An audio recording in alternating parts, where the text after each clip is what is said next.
बिस्मिल्लाहिर्रहमानिर्रहीम इन्नल्लाह व मलाइकतहु युसल्लूना अलन नबी या अय्युहल्लज़ीना आमनु सल्लु अलैहि व सल्लिमु तस्लीमा अल्लाहुम्मा सल्लि अला मुहम्मद व आले मुहम्मद।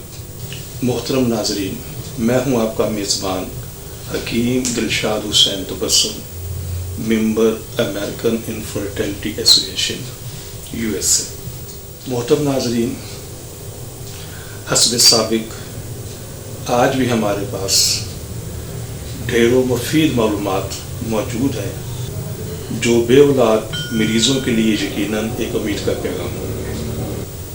मोहतरम नाज़रीन, हमारी दुआ है कि हर आंगन औलाद की खुशियों से महकता रहे, लेकिन अगर खुदा न खास्ता आप में से कोई भी कपल औलाद जैसी नेमत से महरूम है तो हमारी तिबी तहकीक से ज़रूर फ़ायदा उठाइए। मोहतरम नाज़रीन, अब हम प्रोग्राम के उस हिस्से की जानब जा रहे हैं जो इंतहाई अहमियत का हामिल है और ख़ास तौर पर उन लोगों के लिए जो एज़ोस्पर्मिया के मरीज़ हैं और डॉक्टर साहबान उन्हें टेस्टिकल बायोप्सी का मशवरा देते हैं या उन्हें FNA का मशवरा देते हैं या उन्हें TESE का मशवरा देते हैं।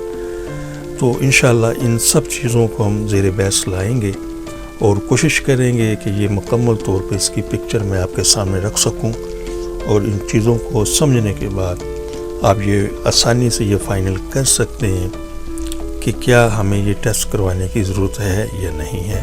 तो इन चीज़ों को इंशाअल्लाह हम डिस्कस करते हैं। तो YouTube के ऊपर मेरे ऑलरेडी प्रोग्राम नंबर 937, 938 और 23 ऑलरेडी मौजूद हैं इन चीज़ों के हवाले से।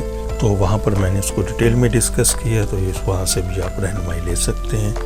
यहाँ पर चूँकि प्रोग्राम हमने एज़ोस्पर्मिया के हवाले से शुरू किया है तो जितनी ज़रूरी चीज़ें इंशाल्लाह इस पर हम ज़रूर ज़ेर बहस लाएँगे।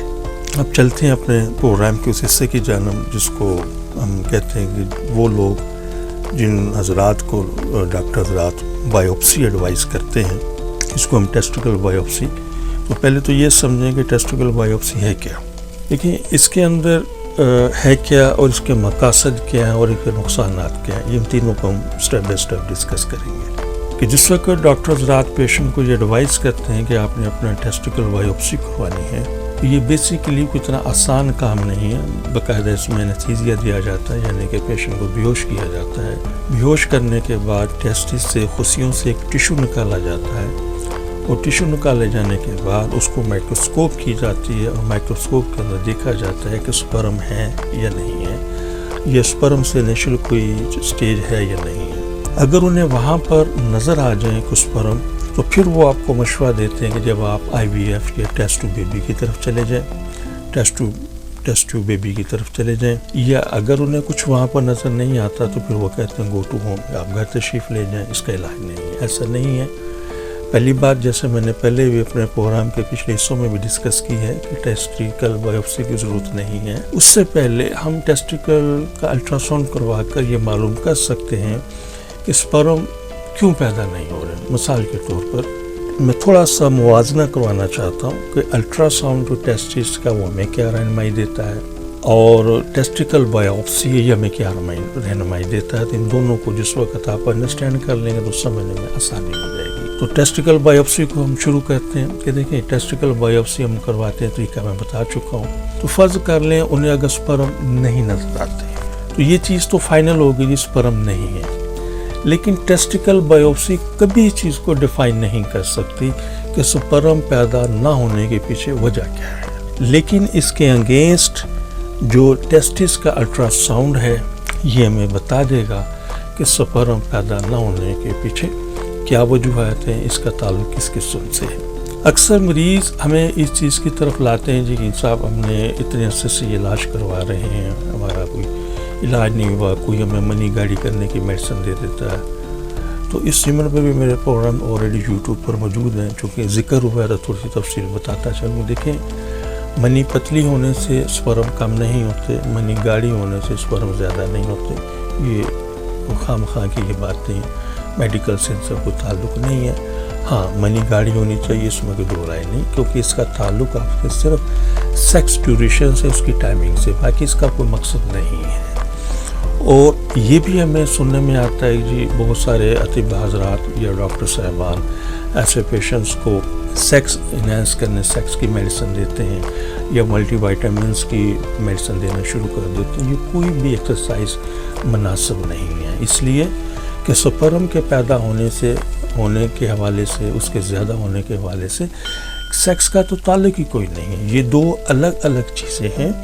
یہ ٹھیک ہے کہ اولاد پیدا ہونے کے لیے سیکس بھی ضروری ہے اور سپرم کا ہونا بھی ضروری ہے، لیکن ایسا کبھی نہیں ہوتا کہ ایک آدمی کا سیکس بہت اچھا ہے، ایون اس نے 4 شادیاں بھی کی ہیں اور وہ 4 شادیوں کے اندر وہ اس کو ایک بہت اچھے طریقے سے اس حق زوجت کو سر انجام دے رہا ہے. اس کا قطعی طور پر کہیں یہ مطلب نہیں ہے کہ اس کے سپرم بھی پورے ہوں، ایسا نہیں ہو سکتا. یہ دو الگ الگ چیزیں ہیں. تو اس قسم کی ایکسرسائز سے کوئی اس کو فائدہ نہیں ہوتا. ملٹی وائٹامنس دینے سے بھی کوئی خاص فائدہ اس میں تو نہیں ہوتا. دیکھیں ملٹی وائٹامنس ہمارے جسم کے اندر وائٹامنس بھی موجود ہیں، ملٹی وائٹامنس بھی موجود ہیں. روزمرہ زندگی کے اندر ہم جو کچھ بھی خوراک لیتے ہیں اس میں وائٹامنس ملٹی وائٹامنس موجود ہیں.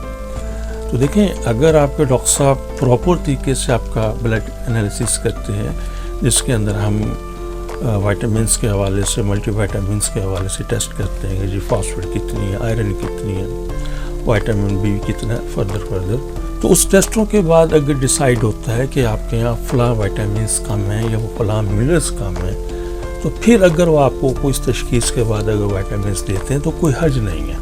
لیکن وداؤٹ اینی ٹیسٹ اگر وہ آپ کو ایڈوائز کر رہے ہیں تو یہ کوئی عقل مندی والی بات نہیں ہوتی. تو خدا را ان چیزوں کو انڈرسٹینڈ کیجئے. ہمارا پروگرام بنانے کا مقصد بھی یہی ہے کہ ہمارے اس پروگرام کو ضرور سنیں، سمجھیں. بہت سارے سوالوں کے جواب آپ کو ملیں گے اور اپنے کیس کو سمجھنے میں آپ کو آسانی ہوگی.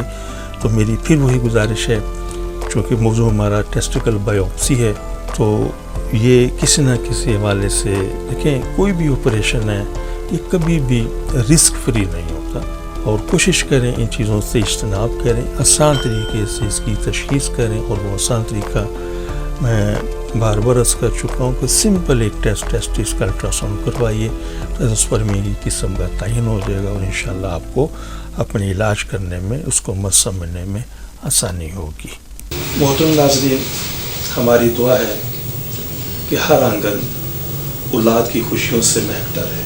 لیکن اگر خدا نخواستہ کوئی بھی کپل ابھی تک اولاد جیسی نعمت سے محروم ہے تو ہماری طبی تحقیق سے ضرور فائدہ اٹھائیے.